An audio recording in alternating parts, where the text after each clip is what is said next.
Welcome everyone to the Elite iRacing Series Truck Series. Tonight we are at Talladega for the JTP Graphix 199 75 laps. I'm Justin Krasnetsky, joined tonight in the booth once again by Vic Bloom. It's great to be back with you, Vic. Obviously tonight we're at Talladega, and with Talladega, of course, always you're looking for the big one. 24 trucks starting here tonight as they roll off the grid. Basically, when you come to Talladega, you look at the big wreck, you look at pack racing, you look at a little bit of strategy as far as trying to find some track position. But with that strategy and that big wreck sometimes comes opportunity. We saw that at Daytona with Jacob Plank stealing the win there after the race was pretty much dominated by Trevin Roby and Jaden Thurlow, I believe it was. Those two trucks had a pretty good hand on the field, but neither of them went to victory lane. So, I'm looking for a great pack race tonight. What are you looking for here as we roll for 75 laps? Yeah, I think it's going to be a great race. It's the races in this league have been pretty great. I mean, they've been one-sided recently, but they've been outstandingly great. These great drivers. I can definitely see us being a pack race, though, for sure. We've seen recently, since I've been gone, of course, but since you've been here and so on, that we've only had one repeat winner, and that was back in Milwaukee a couple weeks ago with Levi Zielinski. Otherwise, we've had Chad Frankenfield's been the victory lane, Joshua Banks has been the victory lane, Josh Adams, I believe, has been the victory lane, a couple other people in there. Joshua Person at Iowa, of course, and then a couple others obviously along the way. But who are you looking for tonight? Who's the guy? I know it's hard to pick at a plate track, but who's your guy that you're circling? Well, I'm biased. I have two drivers, I have 4 drivers in this field. But so I'm a little biased here. So I would say keep your eyes on the 16. He's a good driver. But I think the guy that's going to win this is the 50 truck. Anyway, we should go through the starting grid. Joshua Adams, Justin Kolb, Marquis Smith, Joshua Personette, Alex Karpakis, Logan Simmons, and we'll just go through the rest of the field here. Let's see, Andrew Rucker's starting 7th, I believe. Jeremy Funk is starting 8th. Trevin Roby 9th. Yusuf Ghali 10th. Alex Bell 11th. Joshua Banks 12th. Brian Long 13th. Chad Frankenfield 14th. Levi Zielinski 15th. Jesse Pierce 16th. Corey Walters 17th, Kyle Zimmer 18th, the defending winner of this race from last fall. Rusty Capel 19th, Kendall Noah Player 20th, Jacob Plank 21st, Robert Dimantova 22nd, Chris Young 23rd, and rounding out the field is going to be Michael Corbin tonight. Absolutely, as they come through the tri-oval here. Probably change that. There you go. And field's in control of the 88 and their green flag racing.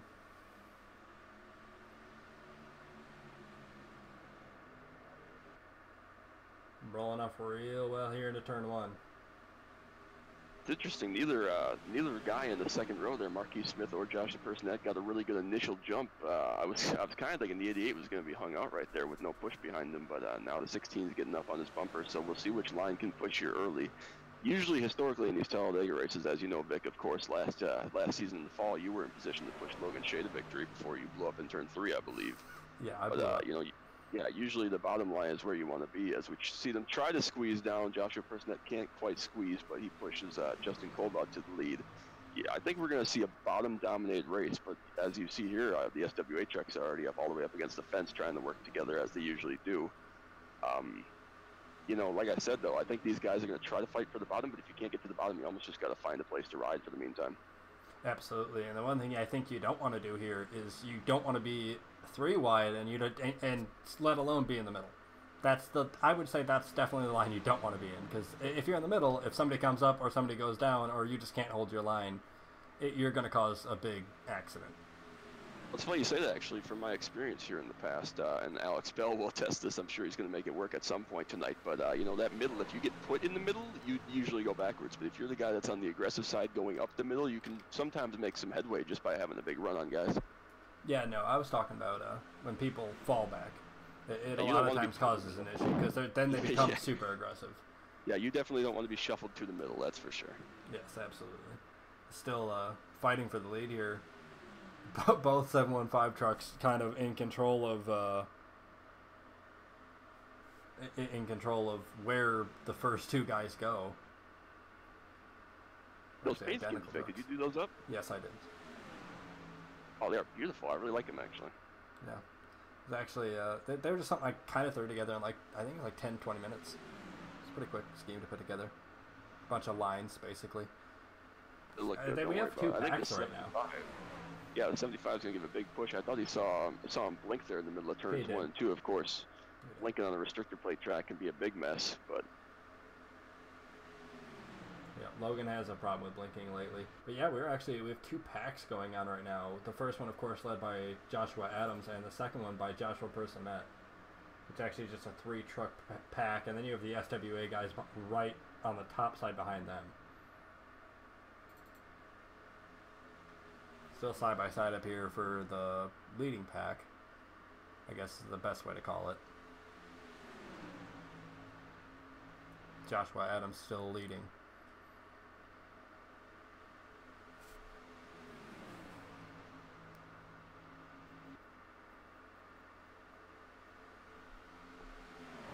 Guys that aren't waiting around are the 20 truck and the 26 truck. They've driven from the last row and the second to last row all the way up just about to the top 10. So as you see a lot of those guys like the 23 and like you mentioned the SWA trucks and so on running that very outside line in that second pack, those 2 guys have kind of separated from that pack.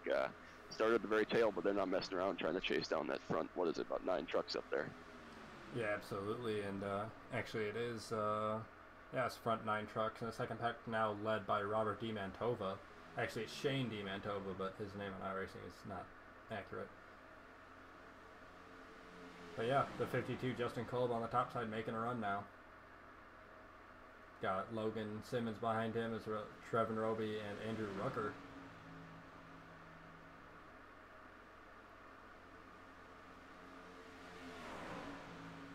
Logan Simmons pushing real hard on his bumper.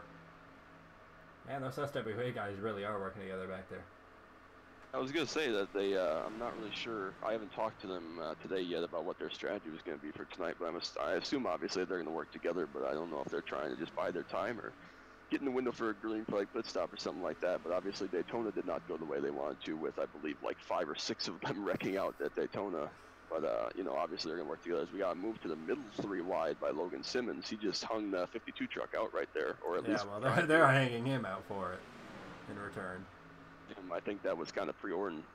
You know, the 92 obviously being a teammate with a 52 there is never going to follow the 75 truck in that scenario. But 16 is going to move up with them there. Of course, a couple more teammates, and they're going to leave the 88 truck on the bottom lane. That wasn't a move I would make if I was driving, but obviously I'm not. That now they're kind of 3 wide in the 52. Yeah, making it work on that outside. I didn't even know the 52 and 92 were teammates, to be honest. I don't see that usually on that very outside line, especially with not a lot of help out there. You know, good to see them working well together. Obviously, your 2 trucks are running very well together. They're going to try to take the lead here to the tri-oval, looking fantastic thus far early in the going. Absolutely, yeah, they're both great drivers. Actually got great drivers just all through the field tonight. Justin Kolb leading, though. Marquis Smith currently 2nd and Trevin Roby 3rd. But of course, you know, that doesn't really quite matter with the way momentum is working here. The second package started to caught them. Yep, that's English. Started to catch them already. 3.5 seconds, though. I mean, I ask you though, Vega, if their strategy is just to kind of hang out now, they have a choice right now. They're kind of stuck in that second pack. I'm not sure they'll be able to just drive up there, but is there a point where you get too far back, especially if these guys keep it nice and clean and orderly up here? You know, I don't. This is going to sound really weird, and I don't think there is. Personally, from my experience on plate tracks, I've seen where somebody will, like the first pack, will have, you know, everybody will pit together.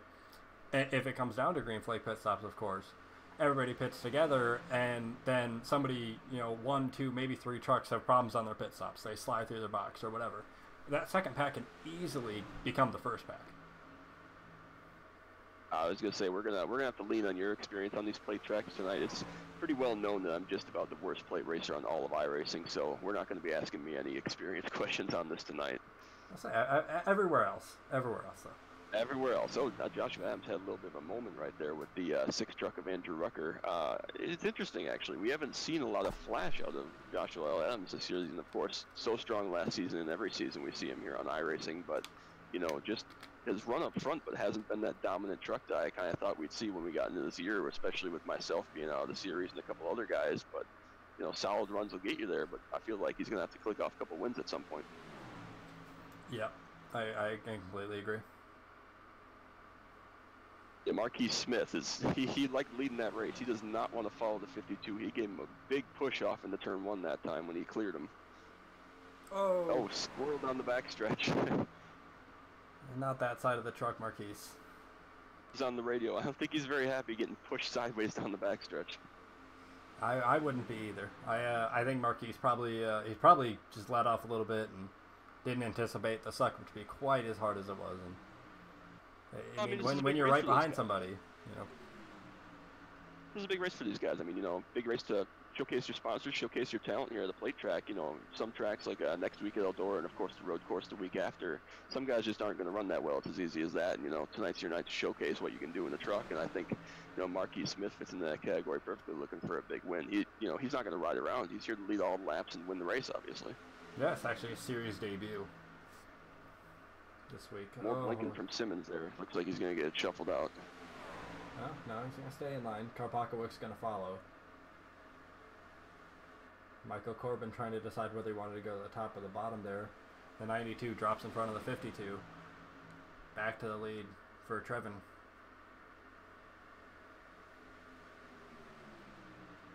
It's Andrew Rucker, the 6 truck, so close a year ago in that 20 Toyota sliding across the line. We'll talk about that finish at some point, I'm sure, but came within a couple thousandths of a second of beating Kyle Zimmer to the line while crashing last year here in the fall.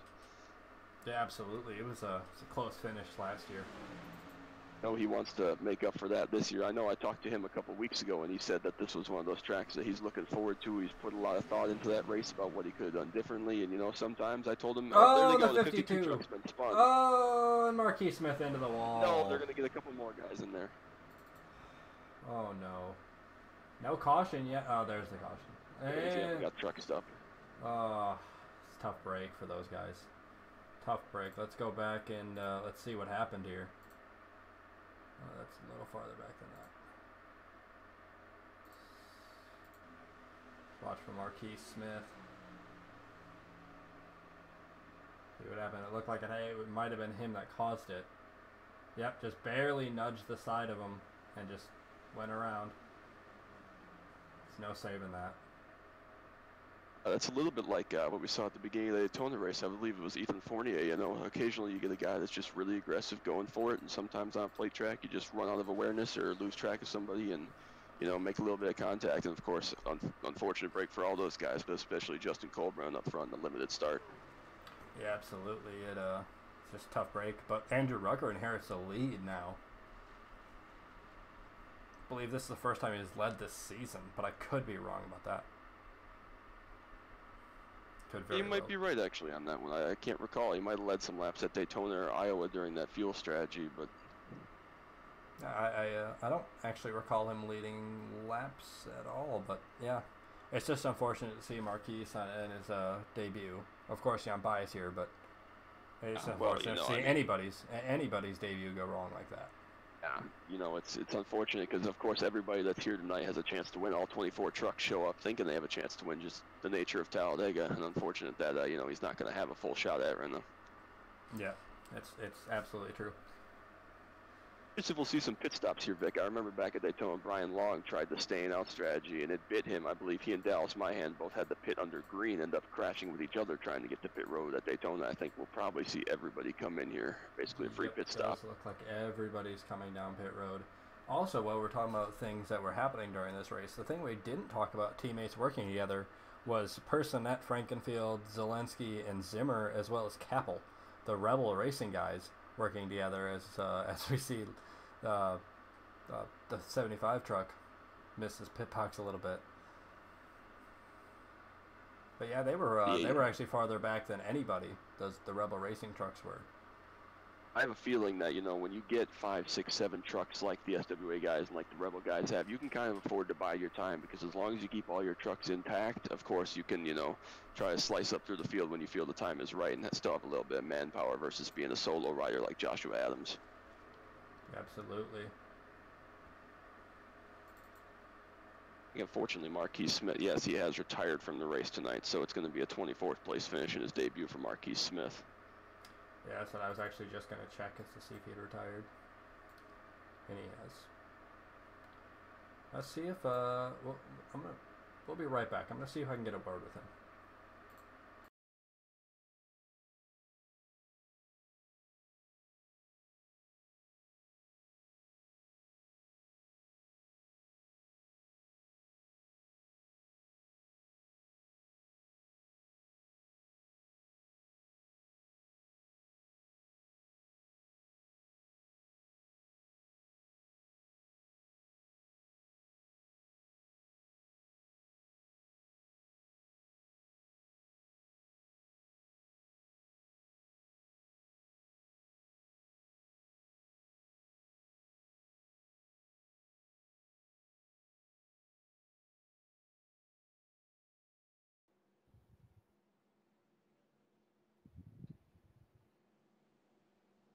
Marquise Smith, got you here Okay. tonight. Early retirement for you, unfortunately, in your debut here in Elite 16 truck. You ran up front, of course, started up in the top couple positions, led a couple laps there with the draft. Tell me what happened, though, down the backstretch. Well, I was just trying to be real careful not to give too big of a shot to anyone, but it just seemed like there was a little bit of a checkup coming out, and I saw the 52 get a big wiggle, and when he came back across, he just kind of caught my bumper, and we went for a ride there. Unfortunately, sometimes at Talladega, there's just, situation or not a lot of place to hide, really, when something like that happens, even if it's just a minor thing. Of course, we like seeing you here in the series. Are we going to see you back a couple more times this year? Hopefully, if work permits. Eldora sounds like it'll be a lot of fun. Normally, I can't make the races due to work, but I was able to catch one this week, and I hope to catch a couple more if I can. All right, I appreciate your time, Marquise, and we hope to see you soon. All right, yep, thank you.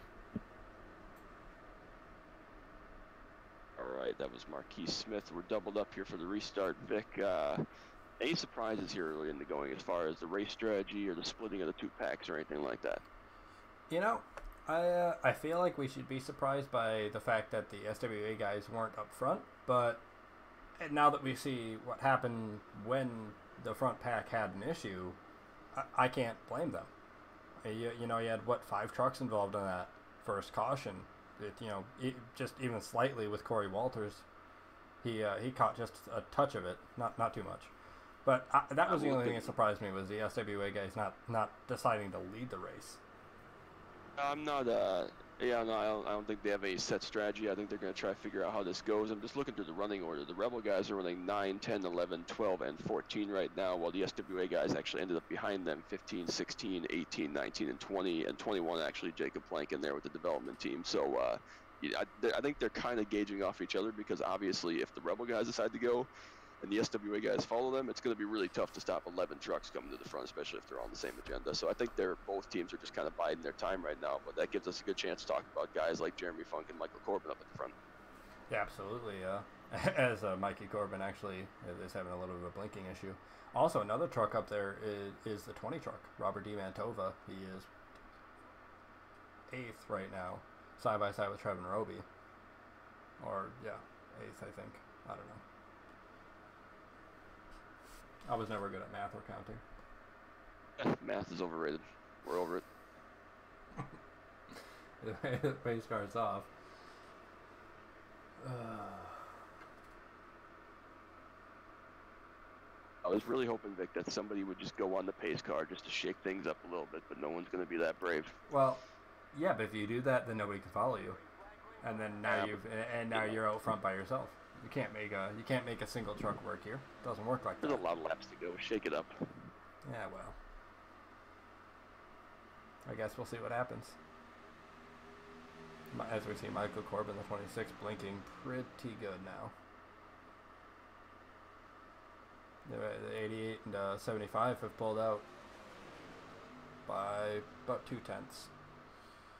I saw they worked really well together after the 88 truck got shuffled there. They were the last 2 trucks in that little mini pack there for about 2 or 3 laps there during that first chunk of run, and I think they worked really well together. So as much as Logan Simmons likes leading these races, I wouldn't be surprised if he just holds true for a little bit and keep some track position behind the 88 truck.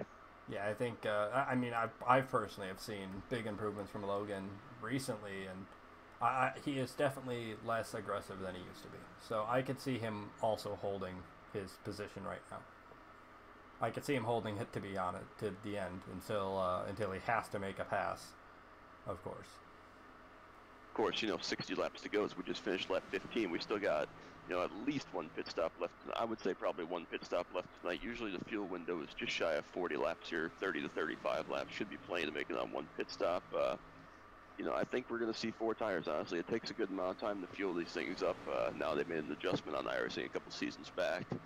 But of course, still track position can never hurt you, especially if you're just going to have lines like we see here just about the entire pack after a lap and a half is singled out. Obviously that makes it tough to make any headway, but I would not at all be surprised to see, the Rebel guys decide to make a second line work just for the sake of seeing how far, you need to be forward, because a lot of this race, I think, Vic, is going to be about testing what you've got, because, you know as well as anybody from last season, if you just decide 3 laps to go, we're going to make a move. You have no idea if you're going to have time, if you're going to need to be on the outside, on the inside, how many trucks you need, anything like that. And I think the more these guys can experiment here early, you know, it's nothing bad to lose a couple spots right now versus figuring out where you need to be at the end. Yeah, absolutely. And like you're saying, you never know what line to be in.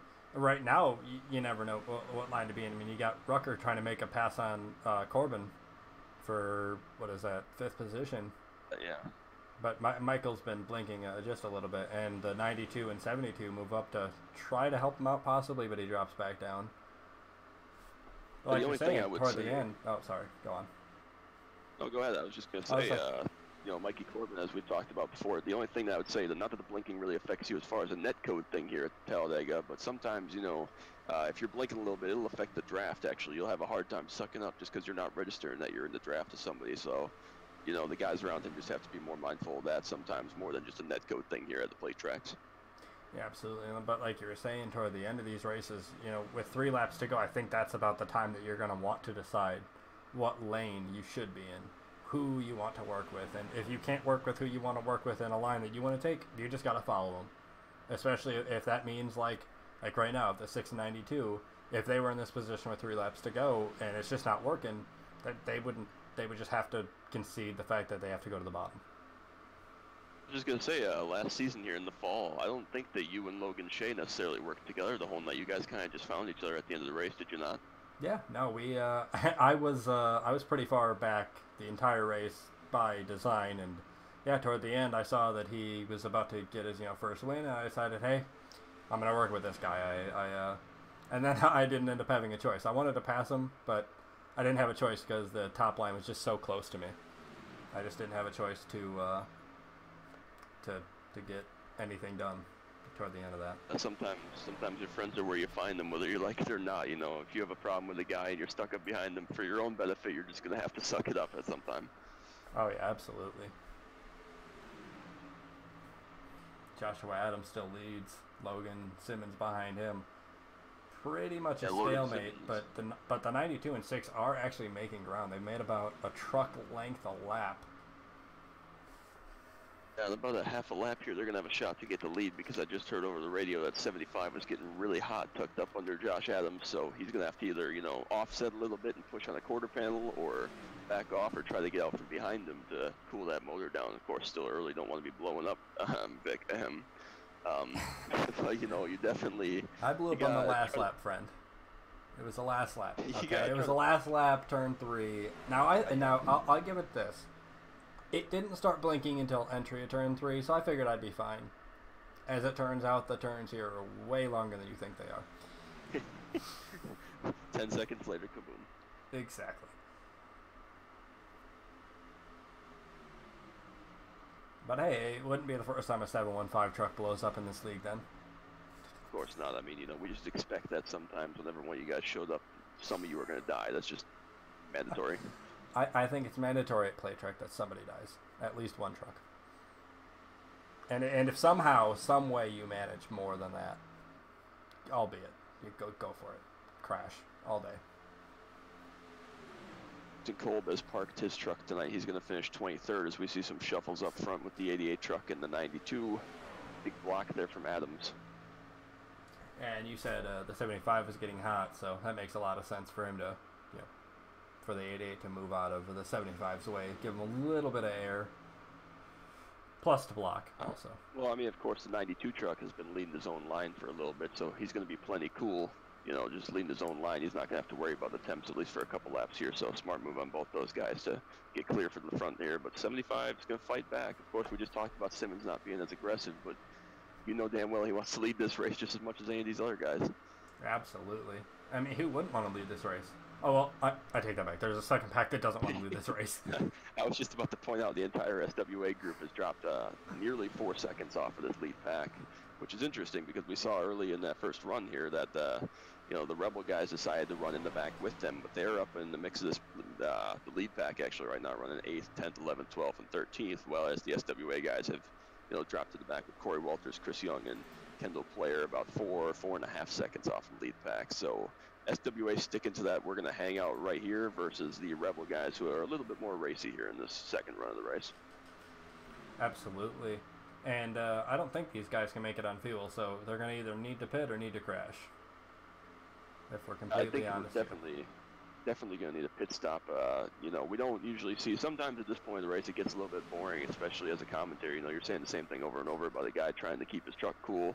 But you know, it's just part of the nature of the beast at this place. And I think we might not see any real action as, man, Mikey Corbin is having some serious blinking issues every once in a while. But you know, eventually here we're either going to see some moves be made or something happen that's going to change the outlook of this race. And you know, we're going to get to around pit stop time, and there's guys there. You know, they might fireball. I mean, we might see a big crash trying to get organized coming to pit road or something like that. That's going to change the complexity of this thing and put someone in a good spot to, you know, kind of control the end of the race. Yeah, well, you're speaking of that, D. Mantova gets pushed to the very, very bottom. Still 3 wide there, and he gets it. But, yeah, as you're saying, like, I wonder how many of these guys have practiced pit entry at speed. I don't think anybody was doing it in practice, so I don't think anybody's done it. So, like you're saying, yeah, there's definitely that possibility that going into pit lane, that's going to be the deciding factor in this. They're going to, you know, have a crash or, you know, but of course they could always somehow be magic and not have any mistakes. As you see Levi Zielinski get turned into again 2 nights in a row. I was just going to say that Levi Zielinski was being very, very aggressive here tonight on trying to, you know, make moves and drive up to the front and leave his teammates out. And, you know, I could kind of get that feeling that wasn't going to work here tonight, unfortunately for him. I just think, honestly, he was being a little bit too aggressive for the scenario. Let's take a look back at what happened. Now the 14 came down on him. The 14 came down and caused that collision. The 26 gets involved and heavy damage to him and heavy contact to the inside wall. But those SWA guys somehow, some way, except for the 4, they had to lock it up to not crash, but they avoided that one. Just 2 nights in a row for Zielinski. It's unfortunate for Rowdy, but you know, he wants to, you know, avenge last night and what happened last night, but you know, unfortunately tonight's not going to be his night here either. That's unfortunate. It's truly unfortunate. Tough luck for him. He had a great season so far, and I think he's probably going to park it for the night, if I take a guess. But Trevin Roby still leading this one, with Simmons, Adams, Rucker, D. Mantova, Frankenfield, Zimmer, Kappel, Bell, and Banks being the top 10.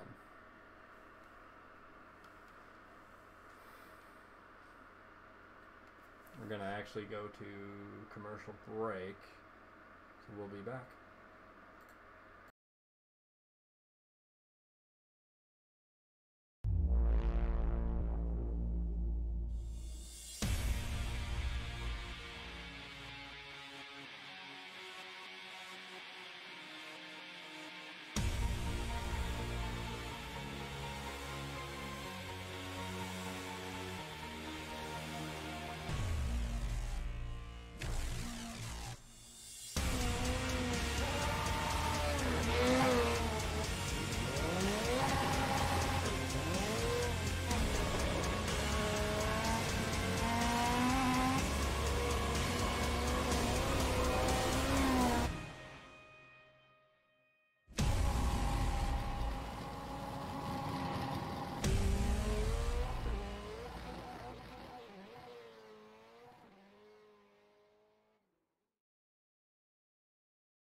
back here.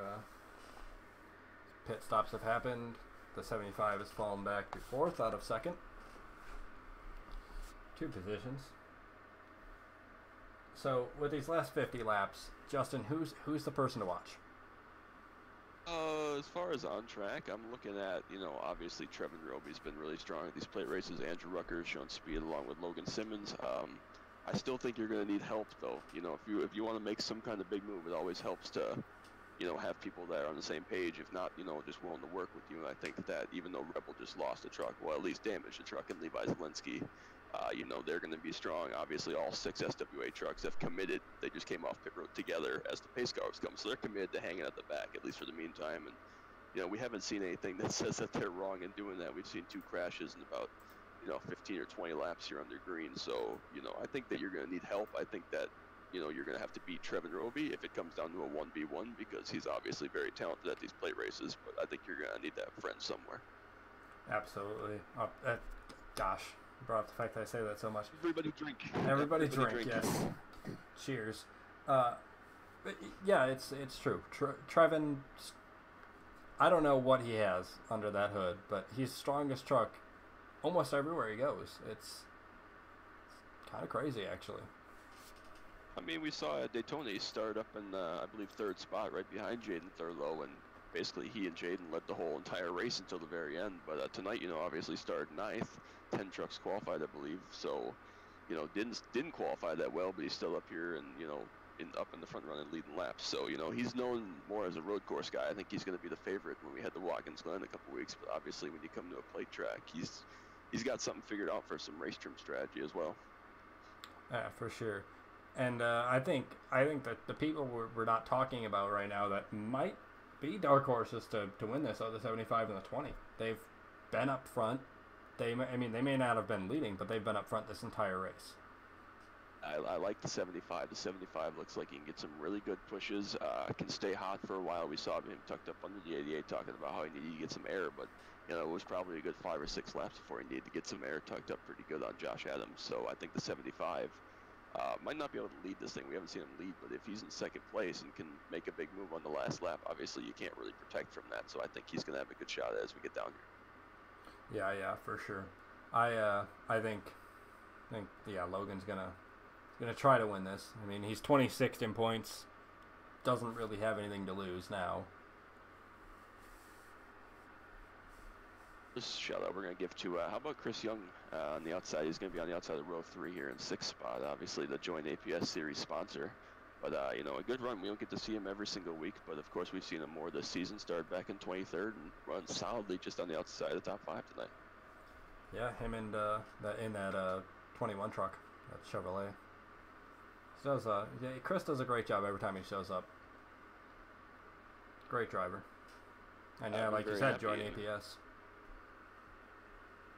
Oh, God, you said we were going to say something. I was just saying, I've been very happy. We've gotten to see him a couple times. He's run well, ran very well at Iowa, ran very well at Kansas as well. I know we got to talk to him a couple times about the series and about other stuff going on, and it's just always great to see him run well and great to see him on the track more often this season. Yep, for sure. So someone starts saying it now instead of absolutely. How about that? Would you rather hear for sure?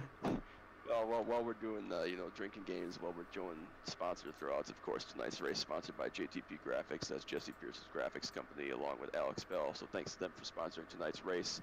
A couple races are left open, Vic, for the Elite iRacing Truck Series here at the second half of the season. So if you need to contact Chad J. Frankenfield on iRacing, on Twitter, I know he's got Twitter and Instagram, the Elite Racing League pages on there. A couple races left to be sponsored with us here, and I know we'd love to see some corporate names out there like Jolly Ranchers or like Plastic Co. Did you just say Plastic Co?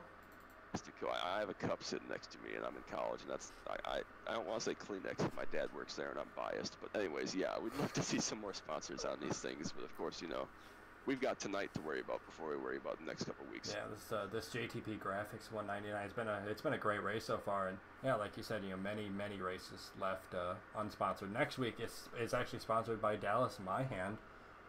It's the Dallas Myhand Dirt Derby at Eldora. But after that, I do believe there's every race after Watkins Glen to sponsor, which is Dallas ever seen dirt? Yes, he has. Surprisingly, it would surprise you, but he has. He's from Ohio. But he's from Ohio, but he lives in Florida. So yes, he has seen dirt, and he has seen snow. Whatever. As we see the green flag come back out. Crazy restart. I mean, that field spread out like the front 5 guys went and nobody else. You know, everybody else is in 4th gear or something like that. But here's the thing: a lot of the trucks behind the top 5 have damage. Like the 26 truck, he has damage. The 21, of course, it doesn't have damage, but he just didn't get as good of a restart. But that 26 has some pretty good damage to his rear. And plus, is blinking. He might be.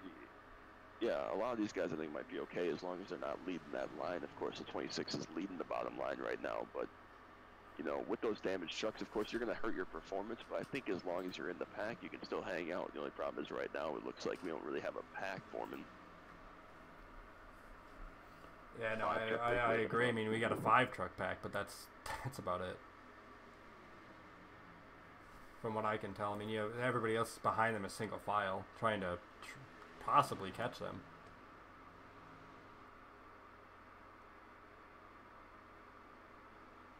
There's a spinner. Oh, I believe that was Simmons.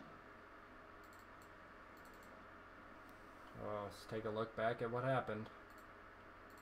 I'll tell you, Logan is not going to be happy about spinning. It looked like Di Mantova got into him ever so slightly in the corner. Really unfortunate. We just talked about how that. Oh, actually, the 6 came. The 20 and the 6 collided, and the 6 came up the track. So I miscalled that one. Oh, way to go, Rucker. GG. That 75 truck's pretty bent up now on the left side. He's definitely not going to be happy about that really one. Unfortunate. I mean, you know, we just talked about what a great run he was having a shot at, and, you know, he backed in the wall pretty hard, but all the credit for holding the brakes, of course, he didn't slide down with that second pack come and take out a lot more trucks. So, you know, credit to the 75 for staying up there as much as he could, but of course he didn't want to end up backwards in the fence. I mean, he hit slide first to the fence, so there's that, and then he slid down the racetrack, which somehow everybody avoided him. That shakes up that one.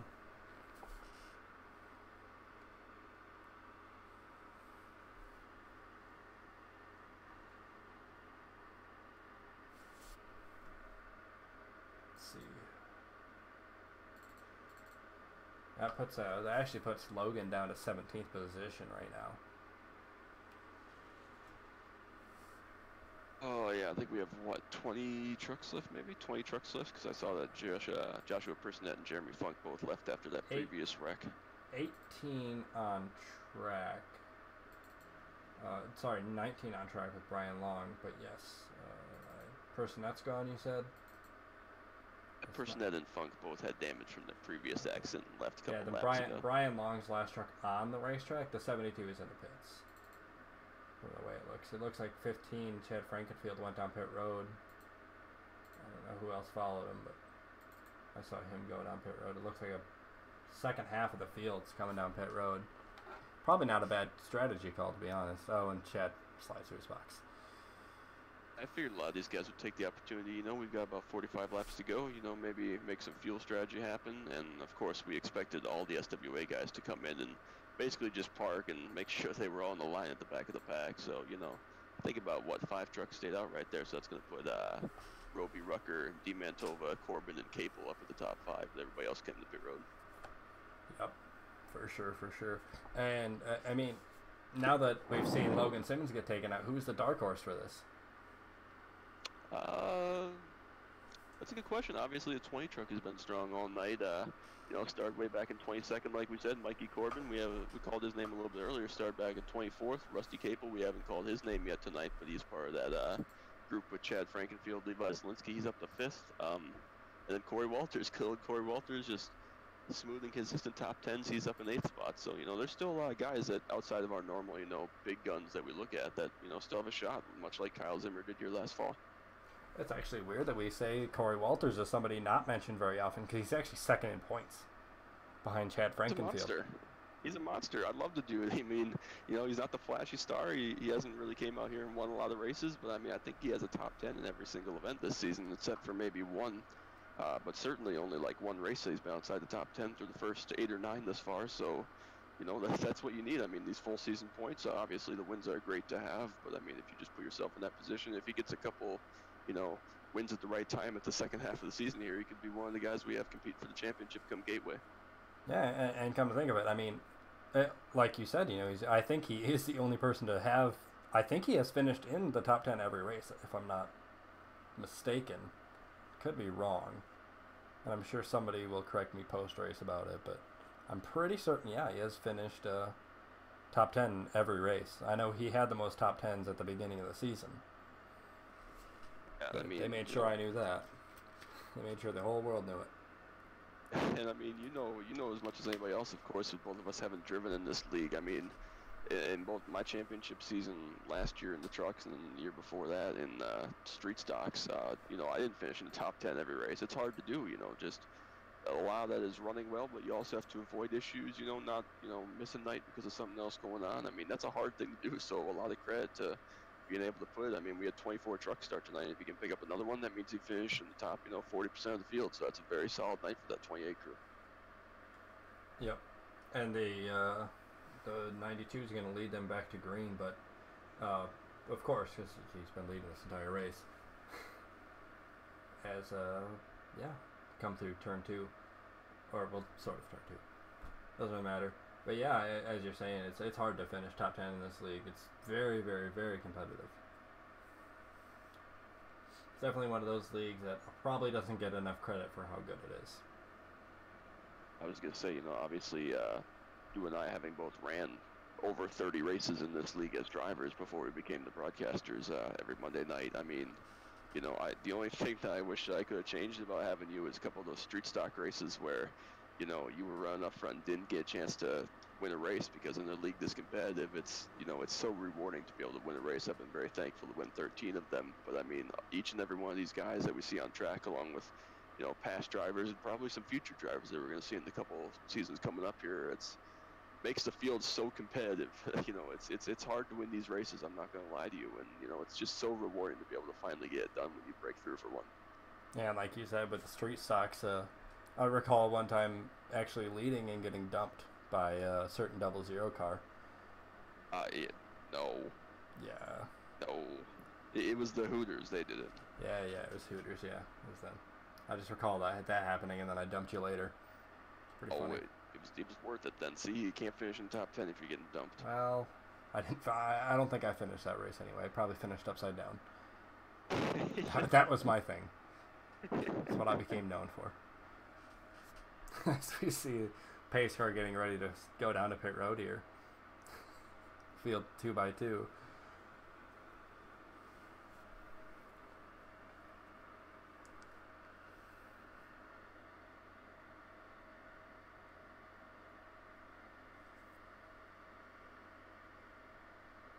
There, but I talked about the 92 going early there. I figured we might see something like that, just try to spread these guys out a little bit, and that's basically exactly what we just saw.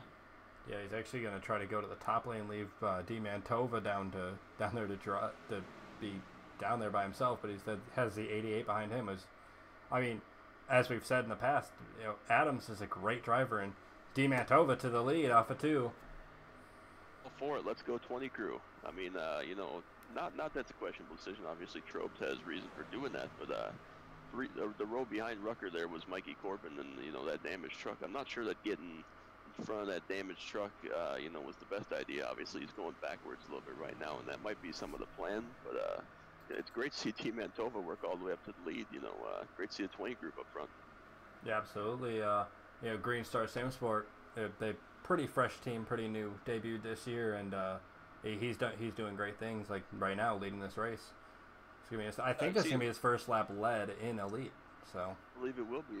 You know, I've seen him on Instagram and so on. It goes obviously by Larson Fan 42 on there. We have a couple Larson fans in this field, weirdly enough, but you know, we see him on, you know, Instagram and stuff, running B-Fix, C-Fix, A-Fix, just, you know, real racing junkie. He loves to run well, doesn't care about, you know, necessarily finishing well, just loves racing, and it's good to see him get some exposure up front here tonight. It's true, and it's pretty single file, actually. They've pulled out half a second, him and Adams have. And then it's two truck tango.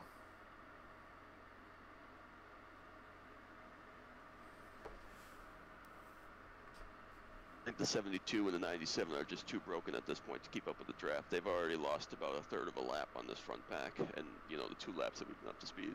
That's how it looks, yeah. Well, it's unfortunate, but you know when you get in a crash like that, especially if you lose the draft, you just can't make anything happen by yourself with the damaged race truck. So, you know, not that we're not going to see some more crashes that might make everybody damaged and put them back in contention, but you know, I think Rowdy's going to keep going just for the points' sake. Obviously, run up in the top 5 in points, but he's going to have a long night here with still 40 laps left, just riding around. This is true, and as we see the Rucker go for the lead with Trobes behind him, this means Chris Young's going to have to decide what lane to follow, and he's going to go to it looks like he's going to follow the bottom lane. Kendall's going to be the next truck to decide what lane he wants to go to. Come Side on, by Chris, side. make it 3 wide. Send it. Come on, let's go. Lead this thing. Yeah, come on, put JoinAPS in victory lane. Yeah, let's do it. Let's do it. 40 laps to go. You can still win it. Let's go. 6 truck led that lap.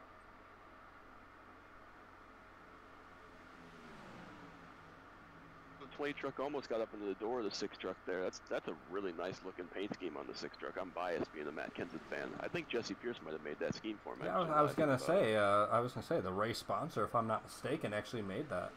JTP Graphix. Oh, it's such a beautiful scheme. Matt Kenseth, first ballot Hall of Famer. Don't at me.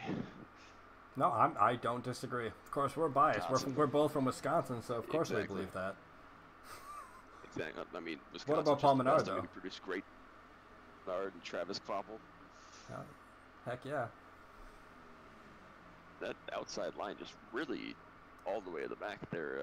Looks like the 97 and the 72 are basically just parking on the outside. I mean, that's just really sad to see the 97 be that junked after run so well early in the race.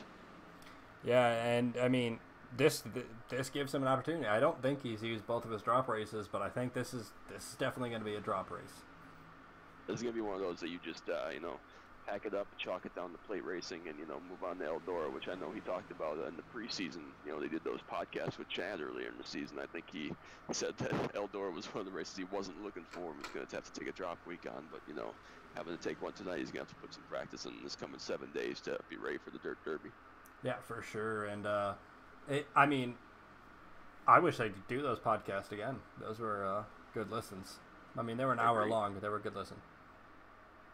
I agree. I mean, I got to, skip around to it while I was doing some chores or doing some workouts and listen to what, not just in the iRacing series, but all the elite series, what they were going on, who was running well, and, some outlooks on the season. It was really just cool to listen to.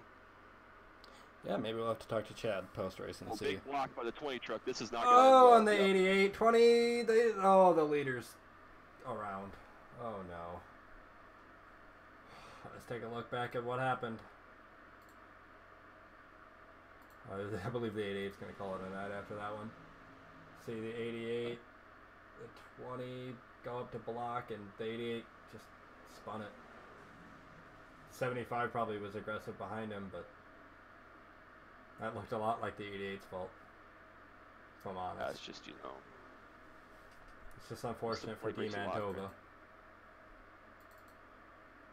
Yeah, Logan Simmons and Joshua Adams on pit road, they towed back. But leading after that is the 21 truck. Yes. Yes. Chris Young leading the JoinAPS truck. Series right now, sponsor. Rain. Yes, I vote for rain. I vote now we stop the race. There's rain. I see rain on the racetrack. Oh, yeah, it's wet. It's wet everywhere. Remember 2001 All-Star race? We got to call it. Yeah, it's wet. It's too wet. Too wet for these guys to continue. Of course, we're Actually, kidding, but Chris. Change my mind. I want to see them race on rain tires. Let's go. Next season, maybe. They'll have enough. They'll have, very little horsepower. Everybody's complaining about it, so maybe they can bring out the rain tires on ovals finally. Yes. Ball off the bank and doing 62 miles an hour. Let's do it. That would be an interesting race. I'm not gonna lie, I'd watch that. I mean, let's do it. Let's get a monster truck for the pace car just to make sure a boat. Let's get a boat for the pace boat, and then we'll just make iRacing a joke. It'll be I-boating. Could you imagine? Oh, I couldn't. It's like AI. Don't do it. Well, I mean, it's coming. Yeah, whatever. Anyways, I think we're going to see everybody make a pit stop here. We're basically in that fuel window now, like I was talking about 35, maybe 40 laps. So I think everybody's going to be good from here unless they choose to come back in if they want to. But actually, a couple guys staying out. I'm surprised by that. I'm not going to lie to you. As we see Chris Young lead about, 1, 2, 3, 4, 5, 6, 7, 8, and maybe 10 trucks down pit road. Well, the SWA truck stayed out right there, so they're going to assume the front. They might think that's time to go. Or that Splash and go for the 21. Oh, I like it. I like it too. So I think that's the best decision he could have made. Stay as far in front as you can. But Kendall Player gonna be the new leader. I'm pretty certain his name is Kendall Noah, but I don't know that as a fact. But either way, it's Kendall Noah Player on here. I'm just gonna roll with it. I roll with what the screen tells me. You know what? Most of the time I do as well, but seeing Player at the end of somebody's name makes me wonder.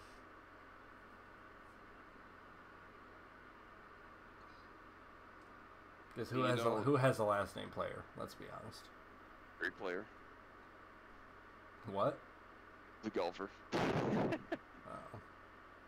No, I'm just I'm looking through here. Maybe we'll put some jokes on this here. Maybe he came from one of the other elite racing leagues on NASCAR Heat 3 or. Actually, I know as a fact he did. So. He was a player, and now he's here. Yeah, started from the bottom. Well, you know what? That's not fair to say. As much as we might knock other games, that's not fair to say to them. Really fair. It's not as good. Well, we're going to go to commercial before we get ourselves in trouble.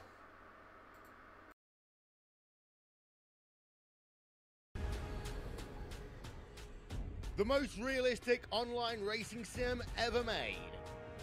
This is iRacing. Detailed laser scan tracks, fully dynamic real world cars, and over 50 series to choose from. 6 online world championships offering over $100,000 in annual prizes. This is the original esport racing game. This is iRacing.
All right, Logan Simmons with us here tonight, unfortunately out of the race. Tell us a little bit about what it was like out there and what happened at the end of the race that caused you to leave about halfway. Well, I had 2 wrecks that were very, very much so not conventional, I would say. One of them was just like a 1-car spin, put me in a wall. And then I had to fall all the way back. And I guess trying to fight squirrels is not fun. Then I get up there to the front, and there was a block thrown, and then a guy moved and came back up in front of me, and yeah, it was crazy. Yeah, actually, Go ahead. D-Man, sorry to cut you off, but D-Mantova actually, he owned up and said that that was completely his fault for that one, for the initial block, which caused that whole accident you were involved in. Yeah, it destroyed the car, and I'm pretty sure it was like, wouldn't even move, so I'm pretty sure I got about 30 minutes to repair. So I guess it's just time to wait for next week at Eldor. I was just going to say, even after that first single truck spin, like you said, it looked like your truck was still really strong. We were raving up here early about how well you could push guys out to the front. You know, did you think you were strong enough to lead a pack and try to win this race, or were you more of a pusher tonight? No, I was actually thinking I could get up there and pass, but nobody could get to my bumper the first half, and then I wasn't sure, and I just took a risk there on that last before that caution, and I moved to the outside. Well, he started getting a run, and then Adams moved up, and then once Adams moved up, Mantova pulled up, and then I hit Adams, and I hit him square, so I guess he got a little bit of a run, tried to go beneath him, and then came back up and took him and me out, and himself, I guess. Yeah, unfortunately tonight, you know, if you know as well as anybody, sometimes that's just Talladega. I appreciate you stopping by, Logan. Glad you're all right, and we hope to see you next week. Oh, I'll be here next week. Should be a fun one in Eldor. All right, thanks, man. All right, we're getting ready for a restart here. SWA top 5 right now. Another thing we didn't get to talk about, but the top 5 are the SWA trucks. We talked about them not leading early, and now I'm not surprised. Yeah, I'm curious how they're going to shake this out. The front 3 of them kind of got singled out. Jesse Pierce and Jacob Plank got kind of trapped on the outside here with Banksy on the inside. So we'll see how they try to shuffle or organize here. You know, obviously Bell's going to be one of the favorites here, and we'd expect, you know, Jesse Pierce and Joshua Banks to run well for some points here tonight, being up in the points championship. But, you know, we'll see how they decide to shake it out between them. Well, looks like they're going to leave Plank out high and dry. Probably not the way they would like to do that, but of course, as you said, you know, he's a development driver. Maybe, you know, he can learn something from following them. You know, that's just one of those things. When you're the 6th guy, you know, obviously it's easier for everybody to just kind of file in on the bottom, and he's going to get hung out on the outside. But, you know, there's still a lot of this race left, and there's really only about 13 or 14 competitive trucks left, so I think he'll have a chance to fight back up with those other 5 guys as we go through the rest of the race here. Yeah, for sure. And, you know, now, like you said, SWA top 5. And then you got Rebel Racing. I don't know what team Rucker drives for anymore. I know it's not Rebel. And then you got Rucker Retro Industries. Is it? I wouldn't know. No, I have no idea. See, Chad's going to try and make this pass, but I think you need more help. I think Rucker's going to be able to push him some, but, you know, a little bit of damage on the 15 truck. I'm not sure he's going to be able to go by these 5 fresh SWA Chevrolets. Yeah, with 31 laps left in this one.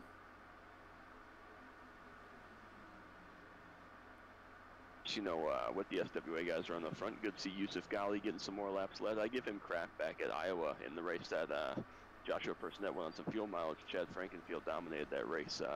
But you know, we had that big incident with myself and Adams and Yusuf. Obviously, I make fun of him all the time, but that was kind of caused by some not so good right front tire management by Yusuf, and he kind of, you know, wishes he had another shot to run well here in the lead. Can't make it every week due to his work schedule, but you know, good to see that he shuffled to the front of this SWA clan. But I take back my words, Vic. The 15 truck is making some good hay up there with the 6 truck around these guys, and you know, apparently the 6 truck is pushing like a charm because they've driven all the way up to 3rd place basically. Yeah, and like you're saying, you know, Yusuf, he's actually 20th in points, so there's actually some championship implications here. My goodness gracious. Some championship implications with the fact that he has to finish in front of Chris Young to, I believe, get more points than, well, obviously get more points than Chris, by finishing in front of him. But he's anyway, he's close. Championship implications. Chris Young and him. I will kick you out of the booth, and I will do this thing myself. Well, I'm the one that's streaming it, so... Yeah, go away. Championship implications for nobody. No, championship implications for the leader. Yusuf Gali. Is it only one pack out here? So that's all that's left? Yeah, it looks like we got 13 trucks in this lead pack. Mikey Corbin and Levi Zielinski are both separated. Obviously both damaged enough that they can't keep up. So we're at 13, and the two of them are just kind of straggling around right now, making laps. Wow. Started this with, what, 20-something? Or I believe.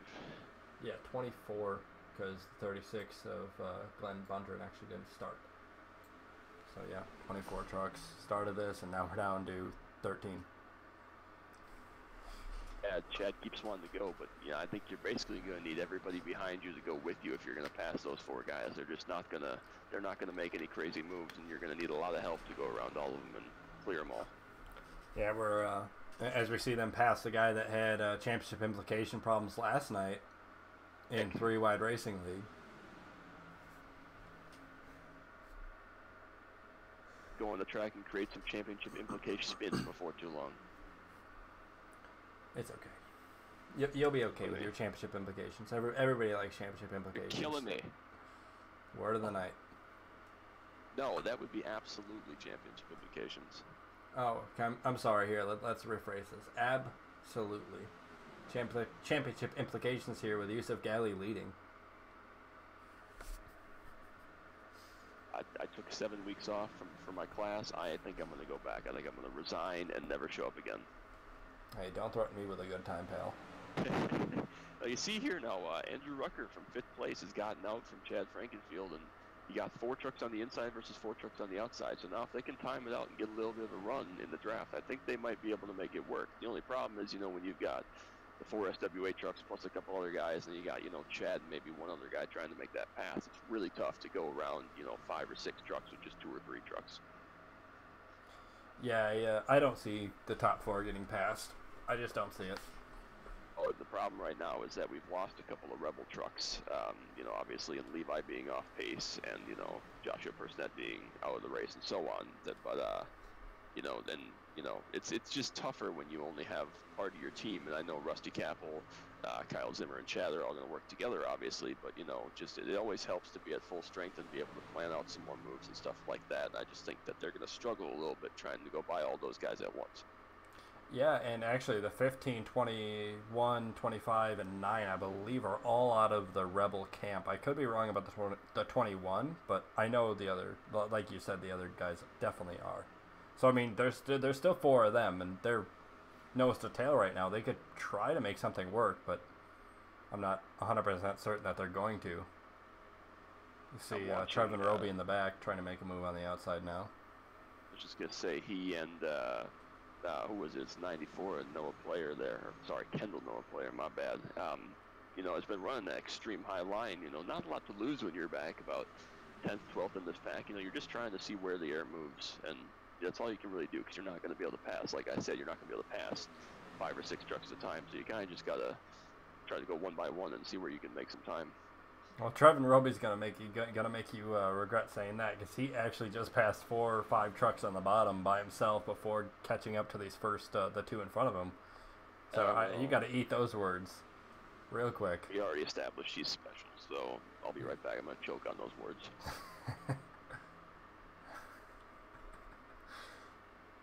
If they can get a 4th or a 5th truck even up there on the outside line, I think Andrew Rucker might have the steam with his clean truck to be able to drive around these guys, but they just don't have it right now. They can't get enough guys. Every time that they get, a 3rd or a 4th truck behind Chad, they bail out because they don't go anywhere, and of course then you got to reset everything, and they just lose all their ground that they make.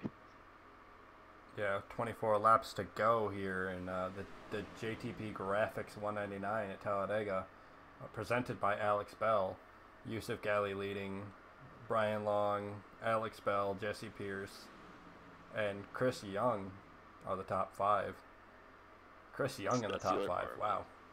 The other part of it too that we gotta remember, Vic, is they're all trying to go around these 4 SWA trucks, but everybody wants to be the first one. Everybody wants to go in 5th. So, I mean, big moment there for 92 and 21. You know, everybody wants to be where the 92 is at. So, you know, as soon as that bottom line opens up behind the 4 truck, they're going to try to get to there and be the first guy on the outside. Because obviously, if you can be the first guy, you have a chance to go and lead versus, you know, riding back an 8th spot trying to push up there. Yeah, and I mean, we've only seen, what, 2-3 trucks go to the outside as opposed to the 4 trucks on the bottom for SWA, and it's just not going to work. You have to have more momentum. These guys aren't checking up. These guys aren't going to check up as much as they normally would for people that you don't feel very comfortable drafting with. They're almost undermining their own strategy by shuffling like that. The only thing I'd worry about is you see the 08 having to pop out. He's going to get hot tucked up trying to make this bottom draft work, and I think that their best chance is going to be whenever they have to make a move for the 08 truck or shuffle back in the pack or whatever they have to do to shuffle to keep the trucks cool. You're going to have to go. You're going to have to get a line working, and you're going to have to side draft like hell and try to make your move then, because as soon as they get reorganized, you have another 5, 6, 7 laps where they can just, you know, run as hard as they can and, you know, make time on you, and you won't be able to go around them. So I think that's your chances when they have to cool them off to try to make a big run. Yeah, and I mean, everybody's packed up now, and this could actually work for the outside line. Looks like there's possibly more trucks out there if they can all just get together.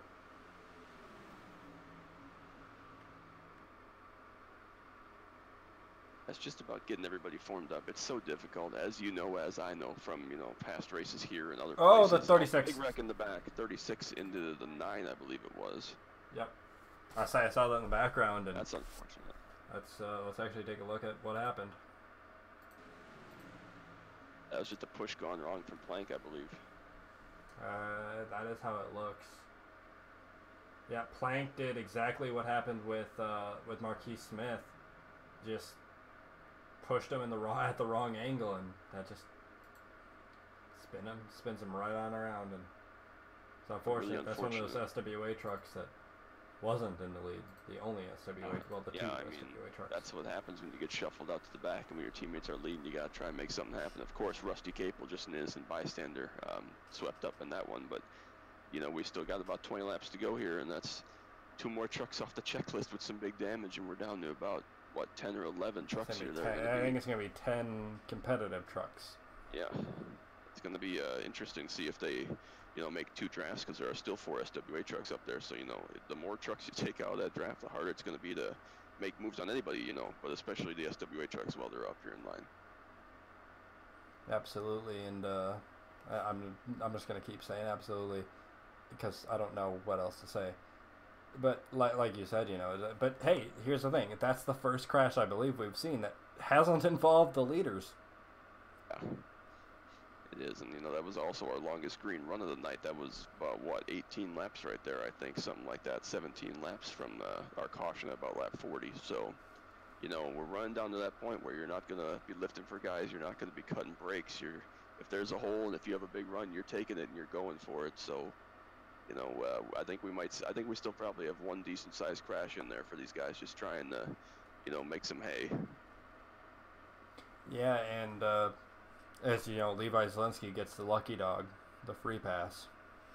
Yusuf Gali in 2 laps is gonna tie with Adams on most laps led, so he's definitely gonna get most laps led at the end of this, I believe, unless something happens. Just looking at the stats right now, 15 laps led for Yusuf Gali, 17 for Adams, and Adams is out of this race. Trevin Roby could actually take that from him, leading 9 laps so far. We're under caution here. Is there anybody in this pack that we want to talk to, ask how the race is going, see anything like that from their perspective? I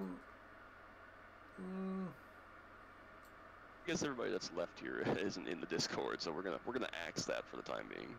I mean, we could try to talk to Levi. We could talk about some championship implications with him, if you'd like. I know you don't want to talk about championship implications, but we can always see if we can talk to him about them. Let's do that, because obviously he's out here running, just trying to, you know, make laps or something like that towards the championship, not running for the win tonight.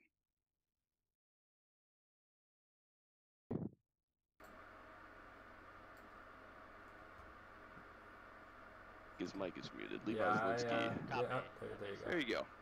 Obviously not the night you guys have wanted here tonight, with about 20 laps left to finish this thing out, and a couple of wrecks early on, and just, you know, running around to make laps at this point towards the points, try to pick up a couple more spots. But, you know, apart from, you know, not being in the action, can you tell me a little bit of what's like going on out there, you know, on track? You know, not necessarily being in the draft, but having been out there earlier. You probably don't want my opinion at this point. Yes, of course I do. Well, it's supposed to play it this way. I mean, I made a simple move to make it 3 wide, and people just can't hold their line, so it's just stupid as fuck, to be honest. I mean, you know, we've all been in it. We've all been in those play races. I saw, you know, it was about that time when you made those moves. The whole Rebel Racing crew was hanging out towards the back with the SWA guys, and I saw you start to almost lead that group back there and start making your way up towards top 5. And I was just talking as you crashed, actually, that you were starting to make your way up there. And, you know, I know tonight's disappointing for the points, and, you know, potentially having to take away your drop weeks here tonight, especially as Chad's running well and some other guys are running fairly well. But, you know, on the outlook of the whole season, can you tell me how this kind of impacts what you guys are doing towards the big picture? Unfortunately, this probably means we may have to go win 1 or 2 more races this year to kind of stay in it. We were 2 points back, you know, or 3 points back as of today, so we may be 15 out now. But, I mean, if we get a couple more wins, I mean, we have a really good chance. I think a couple races up, like I know Chad may not run that good at Eldora, and I may run good at Eldora, but I mean, that's kind of the main thing. We have a lot of really good tracks at the end, so I mean, we'll just have to see how it is. So you think there's going to be positive championship implications, is what you're trying to say? Near the end, possibly. I mean, I think we'll run consistent enough to be able to get back to the front again. So, I mean, there is a positive implication that it kind of put Josh Adams out of reach farther. I was just going to say, you know, we were just talking about how Chad was running fairly well tonight. You know, hadn't led any laps or anything like that, but obviously the 88 led laps earlier and has been, you know, put out of the race at this point. So I think by the end of the night, we're all going to have, you know, minimal swinging things, you know, as far as losing 2 or 3 points there. I don't think the swing's going to be as bad as it thinks it's going to be, so... I mean, like I said, I don't think Chad's going to gain that much on us, but just because of me running out here and I'm 14th now, like, this helps me more. So, like I said, he's not going to gain a ton of positions unless he goes out and wins it. I mean, you know, that's Talladega. Yeah, it could happen. Yeah, it could happen, of course. If I get 1 more lap back, I can somehow finish out there, and we may have a chance to actually salvage a good finish if we get our lap back, which that wouldn't surprise me. The way these guys are racing. Yeah, you know, sometimes you just gotta make laps and hope for something weird to happen. We appreciate you stopping by, Levi. I think Vic and I both want to congratulate you on last night, the 3-wide championship. You know, unfortunately that one didn't turn out either, but we wanted to congratulate you on the top 4. Yeah, thanks. Go away. Yeah, just whatever. Yeah, championship implications. I'm over it. It's okay. It's okay. I've said it enough to irritate him tonight. Oh, did you? I'm over it. Appreciate you stopping by, Levi. Yeah, thanks. See you. No.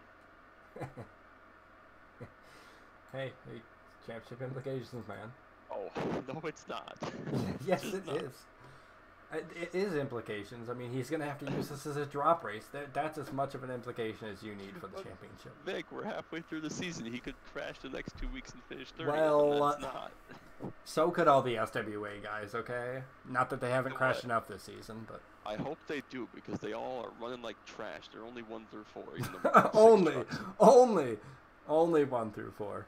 Hey, we're used to having me out there, and if I wasn't in the top 4, it was just a failure of a night. So guess what?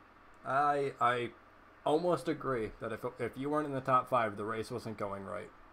Speaking of things not going right, I'm glad that we're broadcasting, except for he who will not be named from last year, because we actually put on a good show here tonight. So thanks to he who will not be named for failing to show up for like 3/4 of the year, so that Vic and I could come and do this and put on a great show for y'all here in the Elite Truck Series. So thank you to him.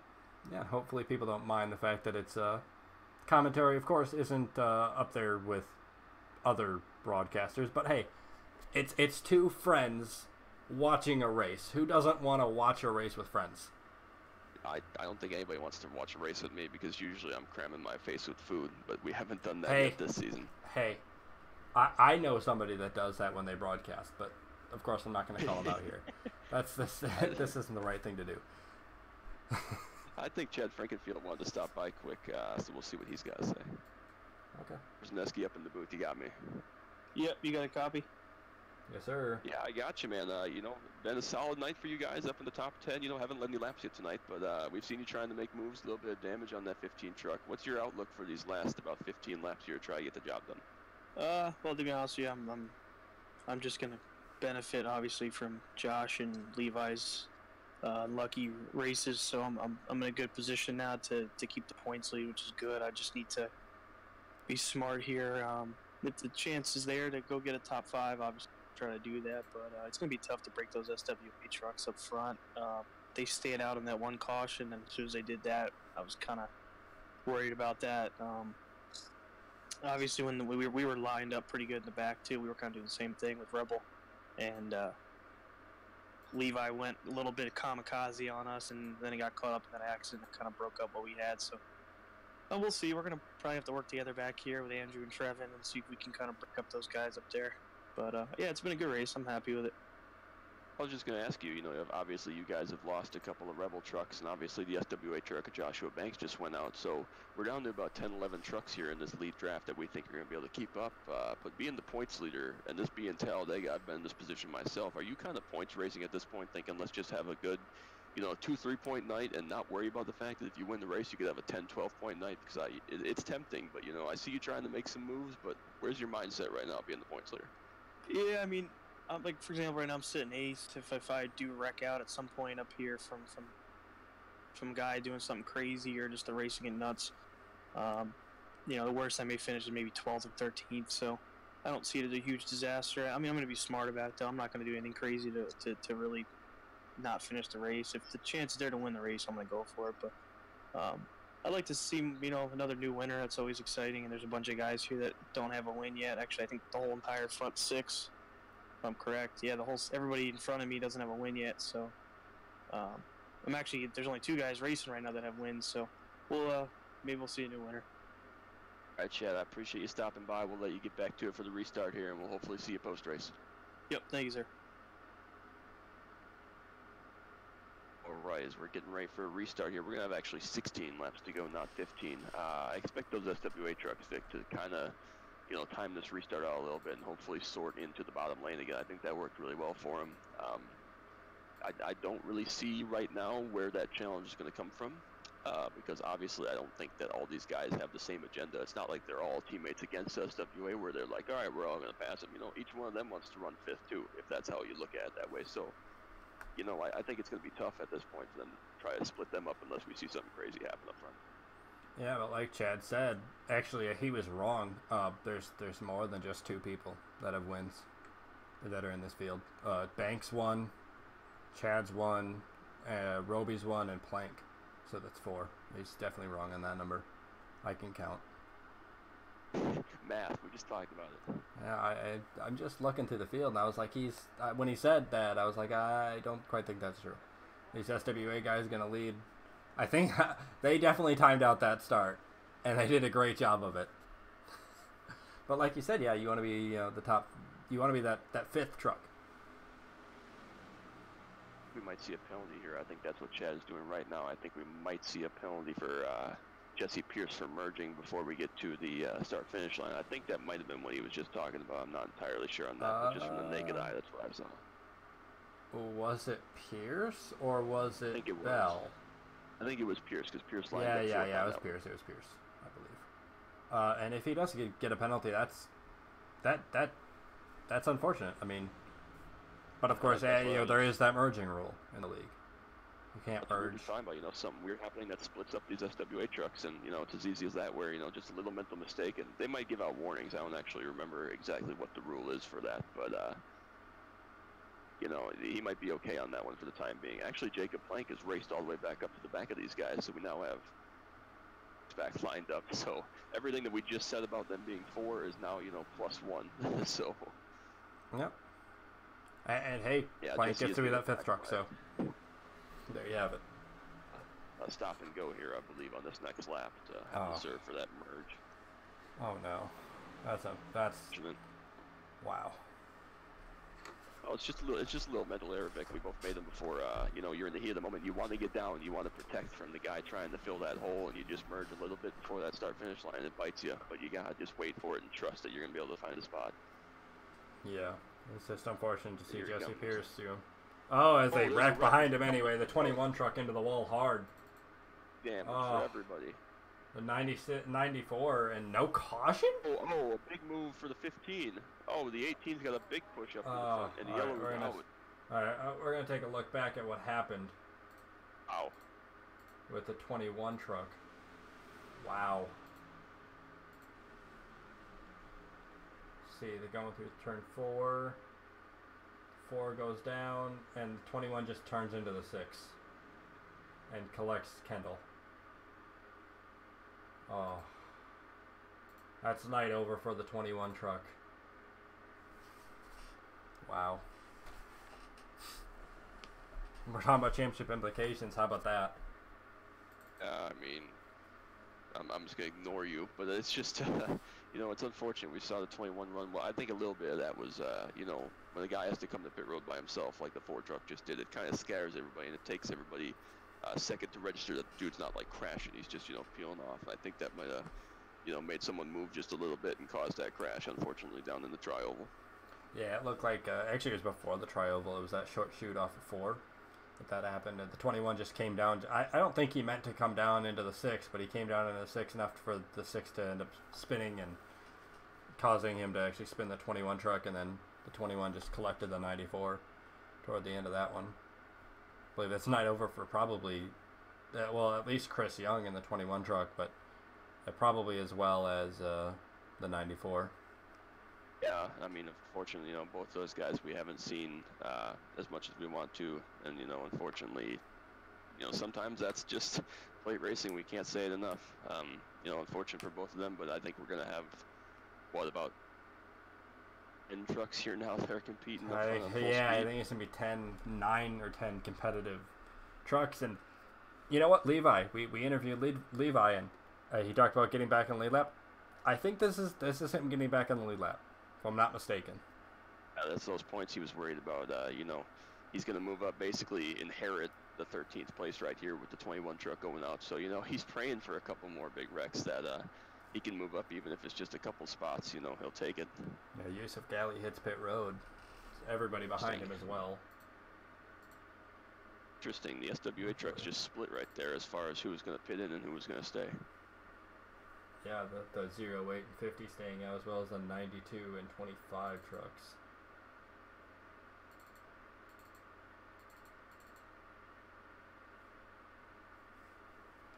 $12 laps left in this race.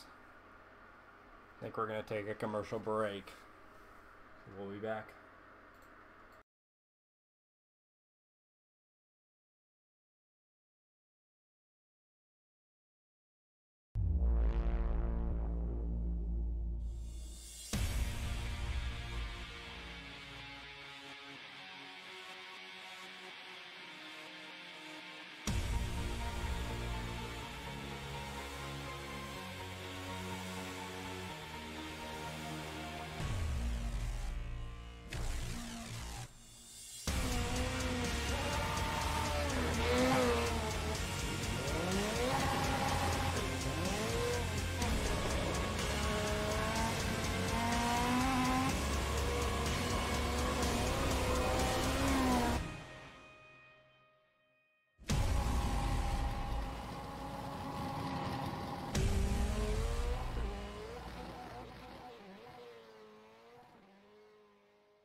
The most realistic online racing sim ever made.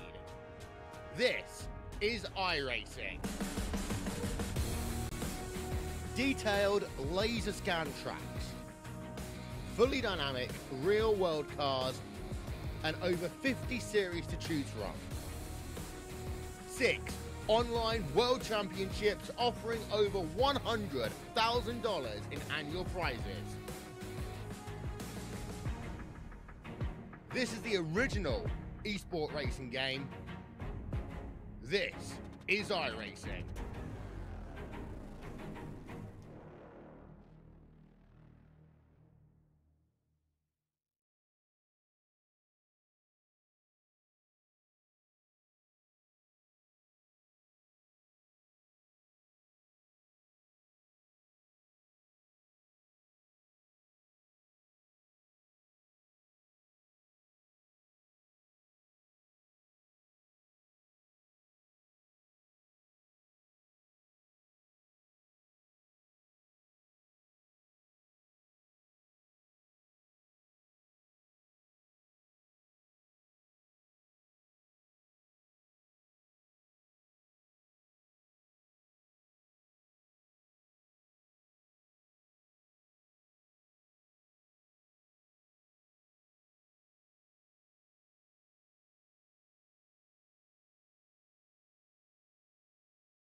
We're back here, and 10 laps to go when this restart happens.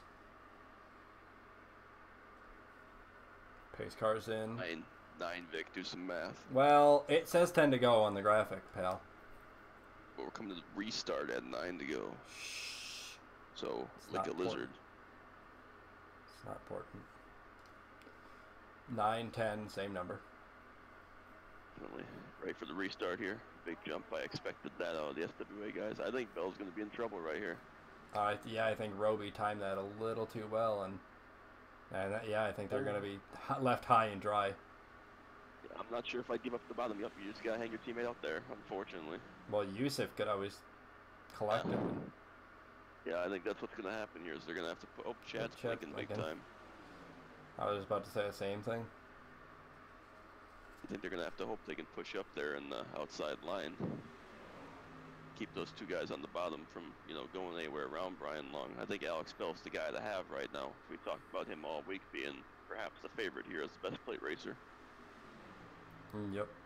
Top 5 is broken away, and Frankenfield kind of in the middle of the two front packs.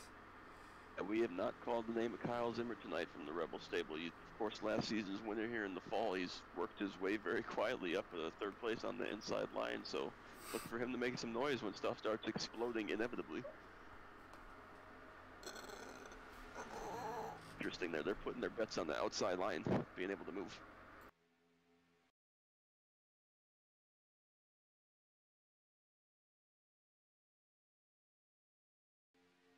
Okay. Yeah, like you said, yeah. Making the bets on the outside. Actually, Yusuf's going to have to make a decision here if he wants to cut down and try to hold off this pack, because I think Chad's going to get a big enough push here in a second to get up there. 9 trucks right now that can run up at speed, and then Cable, Banksy, Zielinski, and Player can't quite keep up with this pack.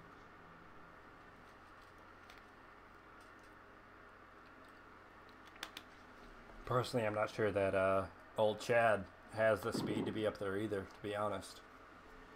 Pushed Brian up to the front, but couldn't get anywhere with it, and it looks like Yusuf's going to chop in front of Chad Frankenfield right there, so Brian's still got the lead, and Trobes is going to be pushing him. Bell's going to be hung out at the back. He's got a couple teammates back there, and Jesse Pierce and Jacob Blank. There they go. Around the outside they go. Oh, the 92 will clear, but he'll leave the 25 high and dry. And he's completely hung him out there. I think that's a bad call, because you're going to still have those SWA trucks that are, you know, they're going to do the exact same thing to you here at the end of this. And I know Alex Bell's not going to help 25 truck any. I guess he's going to have to. He will. Yeah, we talked about you're going to have to push who's in front of you, regardless of what it means to your, you know, your team or anything like that. If you're going to have a shot, you got to push the guys in front of you.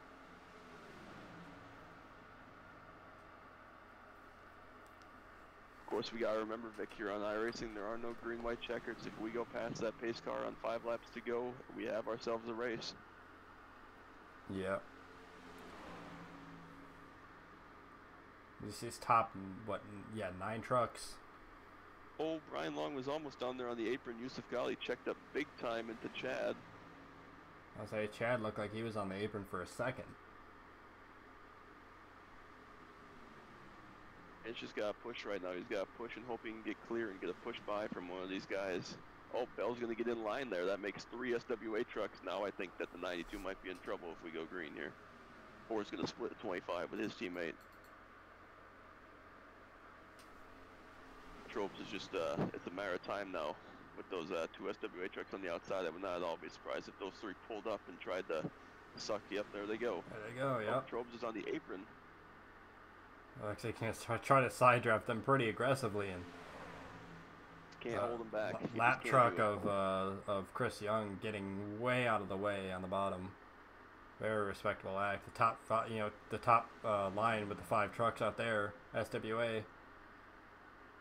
They're trying to get a top 5 sweep. You got to protect the bottom though. I think Brian's got to go back to it. Yusuf's going to go. Oh, the 92.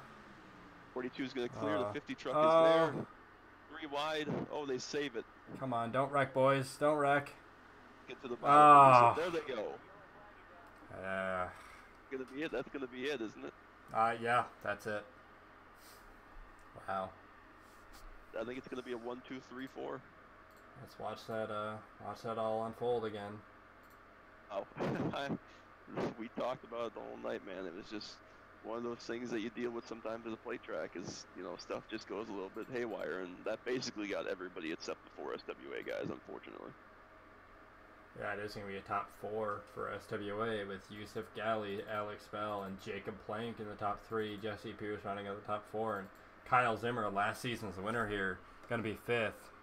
Trevin Roby 6th. That's not how you want to see these races end. We never want to see these races end like that. That was just a bad spot. You know, a bad spot for Brian Long to be in, obviously, with his teammates having a big run the outside. But, you know, at the same time, you got to block Trevin Roby on the bottom. You can never give up that yellow line. I think the problem you had was Roby was never going to push him. He was going to go the middle, and it just kind of clogged that whole lane up there, and they didn't really have a whole lot of place to maneuver. And I think that's kind of just what triggered that crash about start-finish line. Yeah, that's just aggressive racing. I guess what we can chalk that up to, but that is going to be that's going to be probably the final result unless they somehow figure out a way to make this go green, which is not going to happen with 3 laps to go under caution. I think for sure, you know, obviously like in iRacing here, you have guys that are in the yellow that keep going, you know, and get their spots back. I think the front 2 for sure were clear of that. So I think we have Yusuf and Alex pretty much locked into that front 2, but I think... No, I think Plank and Pierce as well, top 4. Yeah, that would be my guess, but I wasn't sure if, you know, Trevin or Kyle or somebody had spun and then saved Trevin, Trevin did spin. He was the one that spun the 08, so I don't believe he'll be getting any further positions back. Plus, he was behind the top 4, so... Yeah, I believe it'll be SWA top 4 then. You see Alex Bell beating the bumper off with a 42 for a second there. Well, I mean, that's what they came to do. They came to prove to everybody here in the Elite Racing League that they were the team to beat and that they had their stuff figured out. And for a lot of the night, you know, maybe the first third or even half of this race, they were at the back of the pack. But after that pit stop at lap 40 with about 35 to go, when they stayed out and inherited positions 1, 2, 5, they... you know, pretty much kind of stayed there for the rest of the night, and they shuffled a little bit, but, you know, Trobes tried to go by him a couple of times. Chad Frankenfield, of course, tried to go by a couple of times, but, you know, that whole group as a whole, collectively, was just a little bit too strong tonight. Yeah, and we could probably start getting interviews as we see Kendall Player getting the free pass, so yeah, that'll definitely be the end of this race. We could try to get an interview with Levi Zelensky, because he's farthest down the field. Let's talk to Levi here quick and see how he feels. 11th. And Krasnowski again. Oh, and they're crashing under caution. Oh, God. They are. Yeah, I gotcha. Well... you just seen what happened. Yeah. Goodness gracious. Obviously not the night you guys want tonight. Looks like you're going to come home in the 11th spot. Yeah. You know, not a terrible point tonight. Chad's going to finish, looks like 3 spots in front of you. You know, championship outlook, championship implications, sorry. Yeah, we minimize damage. Yeah, it's a minimized damage kind of night. So, you know, tell me about tonight. It was not the night you were looking for, obviously, but, you know, how was it? I mean, it was kind of crappy. I mean, I wanted to drive a little bit more, but, I mean, it sucks, to be honest. I didn't expect that to happen. Oh, I will say you got really good at running the top line by yourself, I assume. Yeah, no, yeah. I did that perfect. Like I said, next time the street stocks. Yeah, it's just one of those lanes where, like, I don't know, I wanted to have fun, you know, plate racing, and then I probably got too aggressive too early, and it's kind of, I don't know, plate racing's just not been my deal lately as of, like, the last 3 years, I guess. I don't know, the new plate model kind of is terrible. You can't really bump in these trucks at all, or else you spin the dude, and, like, it heats up too fast, so, I don't know, they need to fix something. I'd rather do tandem racing than this at this point. Yeah, there's always a lot of discussion about the packages and stuff like that. You know, looking forward to next week. I mean, obviously an 11th place run isn't great tonight, but, you know, not losing a whole lot of points to Chad or anybody else like that tonight. Do you just go into tonight, chalk it up as just a moot point, move on, or do you have to, you know, kind of take this as a missed opportunity, it being kind of a crapshoot at play race?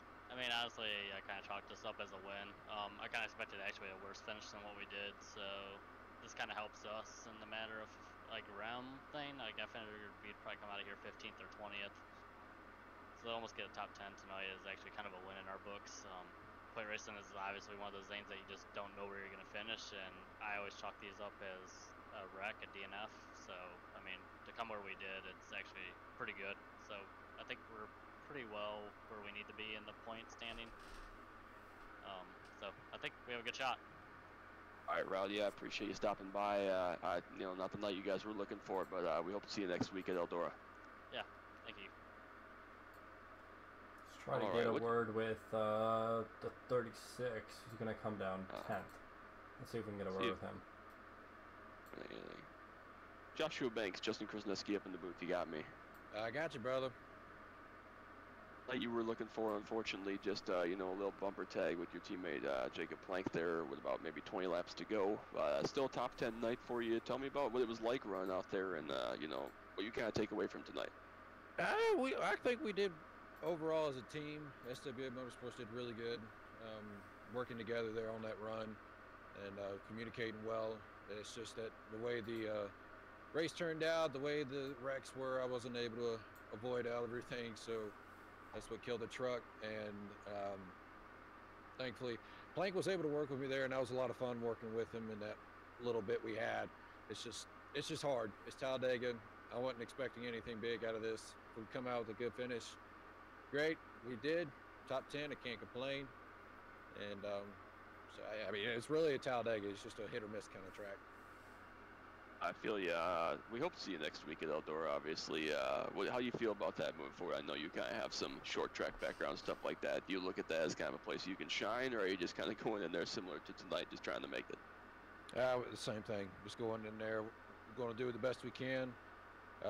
Got a little short track, like you said, got a little dirt practice. So not saying these things are anything like any other dirt, but we'll just see how it goes, and hopefully we can come out with a good finish there as well. Just got to keep the truck clean and go at it. All right, Banks. Yeah, I appreciate you stopping by, and I'll catch you later. All right, buddy. Appreciate it. All right, as they're coming across to finish this thing. Across to finish this one. Yusuf Gali gonna win it. Congrats to him. We'll get to talk to him here in a second, but I know how hard he's worked for this one. I know he's wanted it for a long time. Obviously, we talked earlier a little bit about the Iowa scenario, just burning that right front off, and he felt like that was a chance for him to get a win in this Elite Racing League, and I'm really happy for him, not just as a truck owner of that 42 truck, but just as, someone that's seen him grow as a driver over the last 6 or 8 months, and glad he's finally able to get a victory here tonight. As we see all the SWA guys go in, 5 wide? They're going to try 6 wide if the 36 catches up, I'm sure. But crash. Are we going to see 5 trucks do a burnout right now? When they get to the front stretch? Yeah, let's see like a 10 wide burnout. Let's do it. Hey, it could happen. Anything can happen. While they're driving around, let's look at the results. Yusuf Gali, Alex Bell, Jacob Plank, Jesse Pierce, Kyle Zimmer, the top 5. Trevin Roby, Brian Long, Chad Frankenfield, Rusty Capel, Joshua Banks, top 10, and then you want to get the next 10? Yeah, Levi Zielinski limped around tonight. You heard him talk about he's going to finish 11th. Kendall Noah Player from the console, as we've inferred, his debut with us tonight finishes 12th. Andrew Rucker, a little bit disappointing at 13th. Chris Young, the JoinAPS series sponsor, going to come 14th. Mikey Corbin, Corey Walters loses that top 10 streak, unfortunately, tonight with a 16th place run. Robert DiMantova led laps earlier, was involved in that crash with Joshua Adams. They finished 17th and 18th. Logan Simmons and Alex, whose name I can't pronounce ever. Carpakowicz. And then Jeremy Funk, Joshua Personette, Justin Kolb, Marquis Smith, and Glenn Bundren running out the field. And we do see all of the SWA trucks doing burnouts. I have no words. I'm just going to let go. I'm not even mad. I'm really not. I'm not even mad. I still think they should do like racing burnouts. They should all line up and try to crash as much as possible. I mean, then it's a demolition derby. It's not burnouts. Come on, man. 100%. All right, why don't we pull Yusuf in here? I'm sure he's antsy to get to talking to us and complain about how he didn't have a good pusher or something all night. We'll see. We'll see, I guess. Get like 7. Golly, Justin Krasneski up in the booth. You got me. Oh yeah, brother. I got you. Really not. Now he's got you. I hear him. Can't hear anything. We're doing this thing with Chris Young again from last year. All right, it's moving back up and then moving back down. All right, well, we'll try this again in a sec because. Do you remember that? That was like a couple. Yeah, it was a couple of weeks ago. The last time you were here. Yeah, Yusuf Kali, Justin Krasneski again. You got me. Yes, sir. Got you. Still don't have him. So okay, well I have him. You ask the questions, I'll repeat. All right, well, I was just going to ask, obviously massive congratulations finally getting that Elite Truck Series win. I know you've wanted this one, the whole season, and especially since Iowa. But, tell me about what it was like tonight. You made that late pit stop, and I think we were kind of questioning, what kind of stuff was going on in your head doing that. But just tell me about your night, and obviously massive congratulations on picking up the victory. Well, the race started out a little bit. I wasn't entirely confident in hanging back that much, so I'd pit. I was trying to stay with the teammates, listen to whatever they said. So I hang out for the entire race, and then I don't remember exactly how, but I got in front of all my teammates. I think it was just through. And then we all come to pit road, and I forget to come to pit road during one of the cautions with 2 to go. So I'm short on fuel, okay? And then I'm in the lead, so I'm losing even more fuel compared to my team, which caused a couple issues for me because stress from not knowing if I had enough fuel. Didn't want to curb push at Talladega this year, so I come to pit road and then fall back to the end of the line, and then I was just with Plank. He and I were just racing to the top front, and then made it to the front. I went to the high side and around Brian to follow because Bell had a run on the top to go with him, and then just whatever happened at the end there happened, and then everyone just I don't know what happened at the end there. Big rug, whatever. Sucks that Brian got caught up in that. Yeah, Brian actually got spun by the 92. Yeah, wow. Either way, it was a great race, man. Good win. Anybody got to thank? Oh yeah, Brian, Bell, Jesse, those, and especially Trevin, or not Trevin. I keep saying. So, yeah, you want to thank Trevin. Plank at the end there helped him get to the front with his restart, and the first 70 laps that was all on Brian and Bell. Yeah, it was a great race, great win, man. Yep. Really needed that after Iowa. Only the last elite start I'm gonna be able to make. See who else we can grab here, Justin. All right, I think we can grab Alex Bell, and hopefully I'll be able to have any clue what's going on this time. It's unfortunate that happens sometimes. I don't know. Alex Bell, Justin Krasneski up in the booth. You got me. Yes, sir. Hallelujah. Oh, the real question is, does Justin have you? It's fine. Anyways, Alex Bell, I know, you look at Talladega as, your place to go steal the victory, and obviously the SWA guys worked great together, and, establishing that they were the team to beat here tonight, basically the second half of the race. And I know you wanted to run one spot better than you did, but tell me about your night and run second tonight. Man, like you said, this was an all SWA night. I knew from the very beginning that all 6 or 7 of us, however many we were going to work together the entire race, and we did awesome with it. Some things crumbled throughout the race that we came back from, and I think we went green that way as something for Yusuf, but this was so awesome to have teamwork that great here tonight. I mean, of course, we talk about all the time how, this is basically sometimes, some weeks, SWA versus Rebel Racing. And I think for a lot of this race, you guys hung out at the back on the very outside line, just biding your time, letting a couple of small wrecks happen here and there, and then obviously making your big move, staying out with about 30 laps to go. Tell me a little bit about what went into the strategy for this race, because obviously you knew you were going to have fast trucks. It was just about when you guys decided to get to the front. I mean, our plan for the whole race was basically to ride around until we felt like enough trucks got taken out to the point where we could go to the front. And on that restart with about 30 laps to go, we were doing a really good job the entire race of saving fuel and making sure we could make it to the end when everyone else couldn't. So everyone else pitted there with 30 to go, and we cycled through to first through sixth. And at that point, I knew it was going to be an us race from there on out. They had to beat us. All right, Alex, of course, congratulations on the second place run tonight. We love seeing you here in the Elite Truck Series, and we hope to see you back soon. Sure will, man. Thanks for the talk. All right, I think we should talk to Chris Young while he's sitting here. Keep him waiting. Don't you think so? Yeah, go for it. Interview whoever, man. I really don't care. I don't care either, but Chris Young, Justin Krasneski up in the booth. You got me, sir. I have you. All right, we saw you up front again tonight. I was just raving. It's been a couple weeks since I've been here. We saw you. I mentioned you a couple times up, restarting in the top 5. Solid run tonight. Not the finish you guys want. Obviously, some problems at the end of the race. With I think it was when the 4 truck had his penalty to serve. Just a racing incident. But You know, a good night for you guys on the racetrack. Tell me a little bit about your night from behind the wheel in the 14th tonight, though. I'll tell you what, Talladega is a lot of fun. I kind of like it. One of the things that happened tonight that was frustrating was we had gotten through a caution and we were in first, and we came into the pits, had our service, came out, and then we had a mechanical problem. My pedals came undone from their bracket, so I was trying to fix the pedals and keep it below the line, but I got that end of line penalty, and that killed me from restarting up in the first place pool.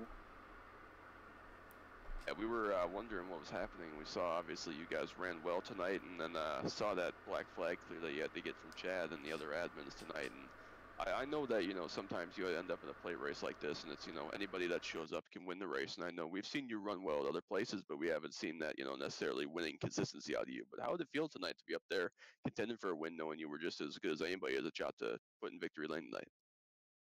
Truck felt great. I felt like we could run up front. I felt we could do whatever we needed to do with the truck. And I just wish I was there at the end to give it a shot to see if we could have won this one. It's hard to swallow sometimes when you know you're not that great on some of the other tracks, but at Talladega and Daytona, you can anybody can win. And when you run strong at the plate races, you know you put all your eggs in your basket here and say, let's get that W. But didn't happen. Stuff happens, and I'm not sure about how I feel about next week.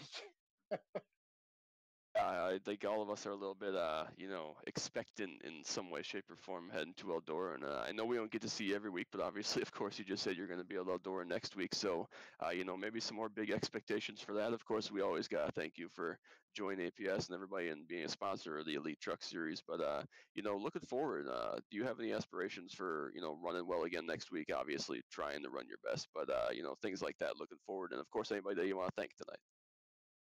I'm going to practice, get on there and do some practice and see if we can run at least some decent lap times at Eldora, and then we'll know how we feel about it after that. I just want to thank Chad for running the league. It's a pleasure to sponsor the league. Glad the guys came out, and you guys, of course, for announcing. It's not an easy job. And I'll be honest with you, every time I do run or when I'm not running, I watch the replays of the races, and keeps me in the loop on everything. So I want to thank them and thank you guys. And I'll see you at Eldora. All right, Chris, I appreciate it. We'll see you next week. All right, thank you. All right, and I think finally we should talk to Jacob Plank. He finished third. I think we should give him a little bit of airtime. Don't you think so? Yeah, go for it. Interview him. I mean, we're already 2 freaking hours into this. Might as well interview as many people as possible. Jacob Plank, Justin Krasneski up in the booth. You got me. Hey, what's going on? I can't hear him either. All right, I'm gonna try this once more. I'm gonna move him, and if I can't make it work, then we're just gonna wing it. Upsetting, man. Okay, am I gonna have to interview you, or is it gonna be Vic?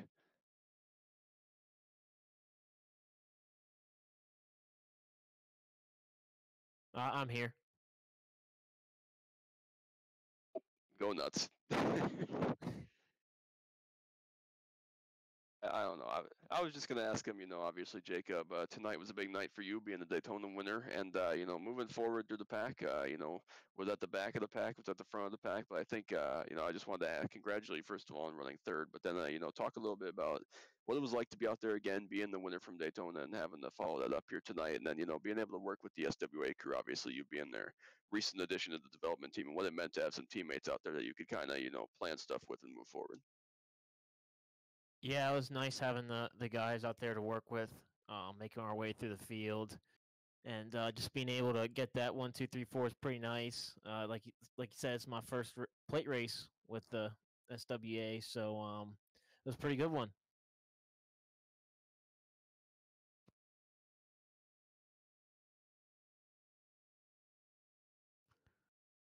I just want to thank the guys for giving me a chance to be part of this team, working with me through the race.